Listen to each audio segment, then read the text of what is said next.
Hello, Cancer. Tagalog na Express tayo ngayon. Tagalog Tarot. Pabilisan lang. Sun, Moon, Rising Sign, and Venus.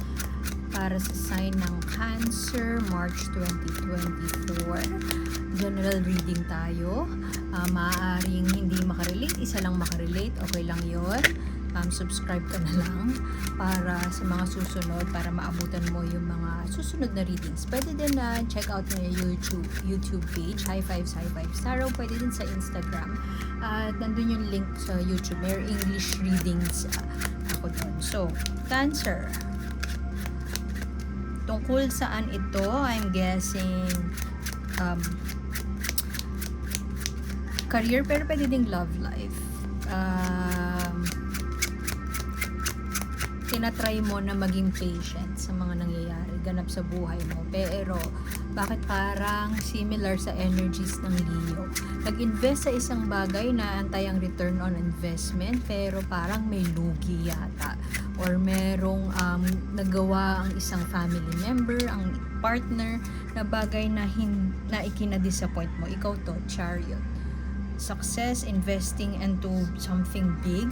Pwede din na nalugi ka sa recent past, pero tinatry mong bumangon o tinatry mo na push lang ng push. Maaaring nagko-connect ako ngayon sa isang entrepreneur at pag entrepreneur ka kasi hindi natatapos ang trabaho, maraming ups and downs at maaaring masakit sa kalooban, pero ganun siya, kailangan talaga risk ka lang ng risk. Malakas ang loob ni Cancer ngayon, and it seems like kung ito ay tungkol sa pera at finances, maaari din na may bid kang gagawin, tapos malakas ang loob mo at confident ka na makukuha mo yung project. Maaari kasi na na-reject ka sa most recent na bid mo, hindi mo nakuha yung project, pero alam mo na marami kang natutunan at marami kang baon para makapag-bid ng panibago at para makuha itong next na big project na padating para sa'yo. Alam mo na ikaw yung maaaring matagal ka na sa industriya, or alam mo na yung ginagawa mo, kaya yun yung nagdadagdag sa confidence mo para patunayan na alam mo na karapat-dapat ka na makuha yon. Pwede din itong relokasyon, or pwede rin na matagal lang na pornada or hindi matuloy-tuloy na pag-abroad. So, maaring na-reject ka ng isang agency, pero alam mo na rejection is only God's protection. So, ngayon, nagtatry ka ng panibago, nilalagay mo yung sarili mo sa sitwasyon na hindi mo nakasanayan. Maaaring dati empleyado ka lang, pero ngayon malakas na yung loob mo. Alam mo na panahon na para magsolo, maging freelancer, o panahon na para ipakita mo yung angkin mo, yung skill set mo na matagal mong pinaghirapan bilang part ng industriya na kung nasaan ka man. Maaari rin na lay off ka. Ewan ko, merong pangyayari sa isang, tingnan mo siya, umiiyak siya ng matindi. Sa case mo, usually ito kasi meron ng parang ang dami ng dagok na dumaan sa'yo. Pero hindi ko nararamdaman sa energy mo, dear Cancer, na ganyan ka. Yung pipiliin mo na magwalo, pipiliin mo na magmukmuk. Tampo ka sa, pwedeng sa universe, kay God, pero hindi mo malakas yung tiwala mo ngayon sa sarili mo. Or pwede ding itong March, yung heat ng summer, very passionate ka to start, let's say, yung napurnadang project, or magsimula ng panibago. May kumpiyansa ka pa sa sarili. At alam mo na marami mang pumipigil sa'yo, or marami mang tao na nagda-down sa'yo. Pwede ding bashers to pero alam mo sa sarili mo na karapat-dapat ka. Pwede ding yung iba sa inyo na-promote.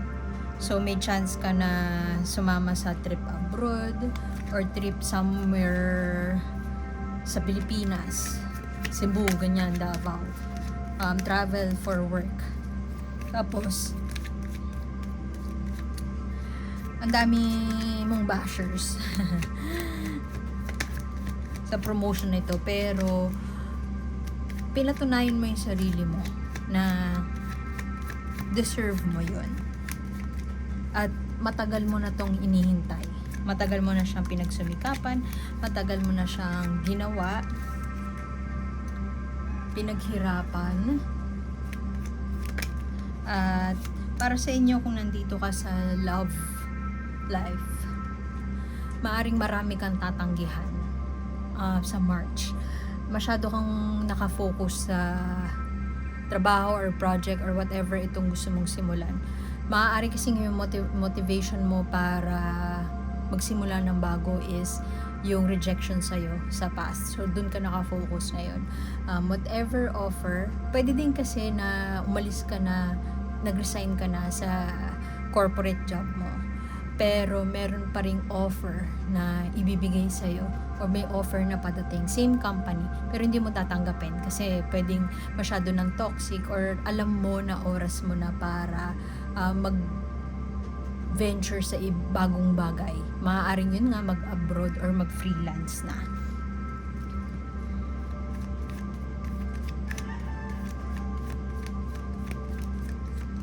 Pwede ring itong lungkot na ito ay love situation, romantically. Kung relate natin sa romance, maaaring may slight na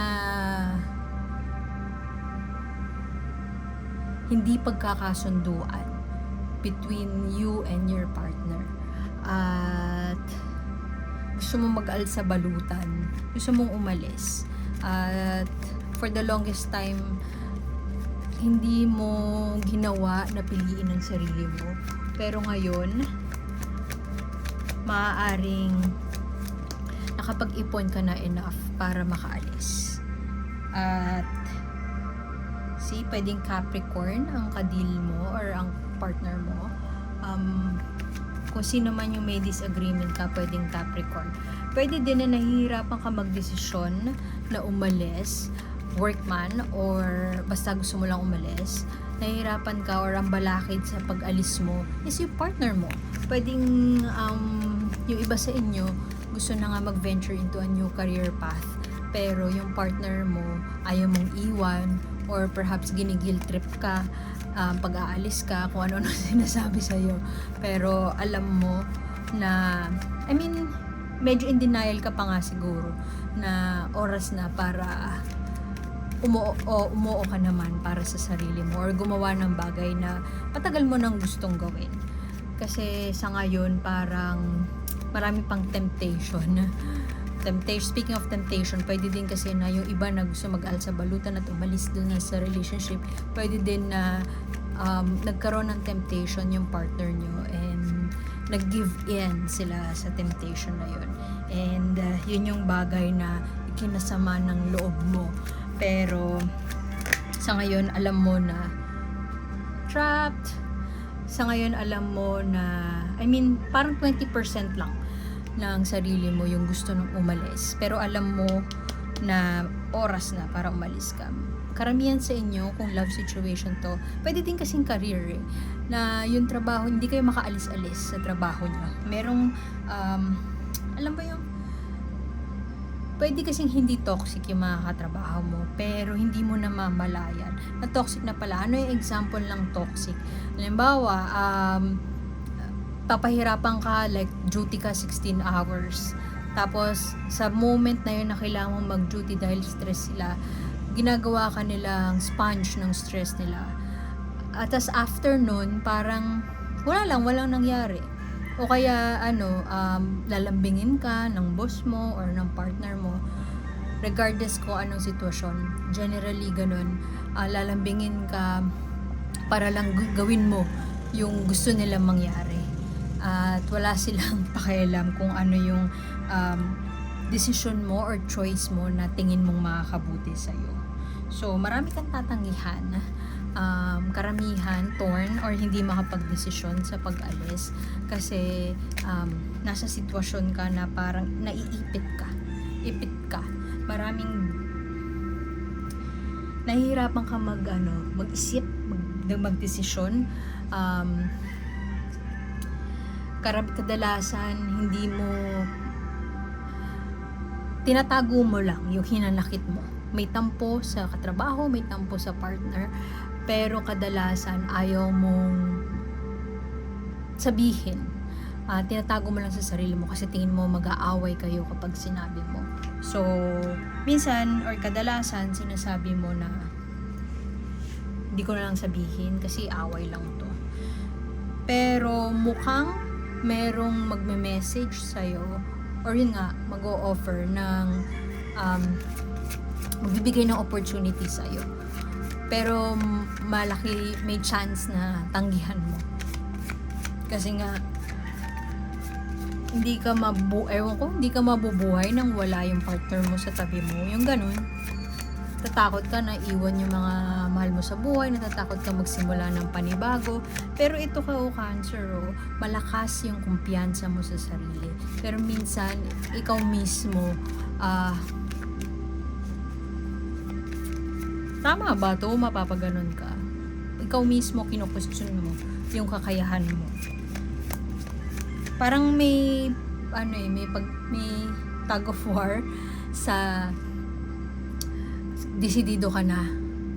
Tapos yung kabilang side is gini-guilt trip ka ng boss mo or ng partner mo na magstay kasi iiwanan mo na kami. Yung mga ganun na paawa effect. May paawa effect na mabibigay sa'yo. So, parang ikaw, talo kang gugulo. Pero,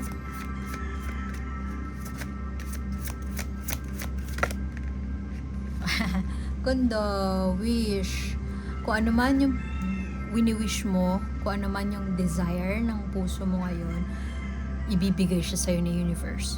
So, pakinggan mo kung ano yung nasa puso mo at huwag mong gawin na pamantayan sa pagdedesisyon yung gusto mangyari ng mga tao sa paligid mo. Ang gawin mong pamantayan ay ang puso mo. So, iwan ko na yun doon. And I hope to see you next time, dear Cancer. Like, share, and subscribe. And high fives. My name is A. High fives, tarot. And sa uulitin. Bye-bye.